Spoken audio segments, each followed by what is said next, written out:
ng Batangas na mula noon pa man, hindi tayo iniwanan. Secretary Ron C. Recto.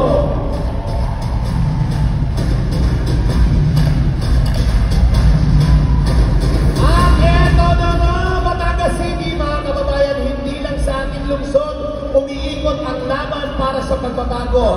Ito ay laban din para sa buong bayan ngayong gabi. Ating maririnig ang mensahe mula sa mga kinatawa ng ating party list, mga leader na handang isulong ang kapakanan ng mas nakakarami sa ating bansa. Yes, Negi, dahil sabi mo nga kanina, mas maraming representante Batanggenyo sa Kongreso, mas mabilis ang pag-asenso. Tama ka ho!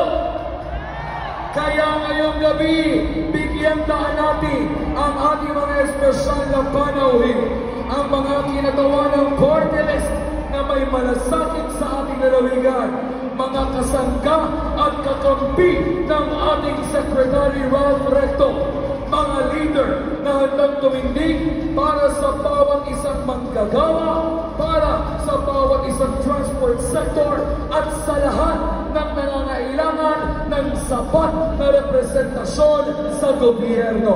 Correct! Ngayong gabi ating pong salubungin ang party list.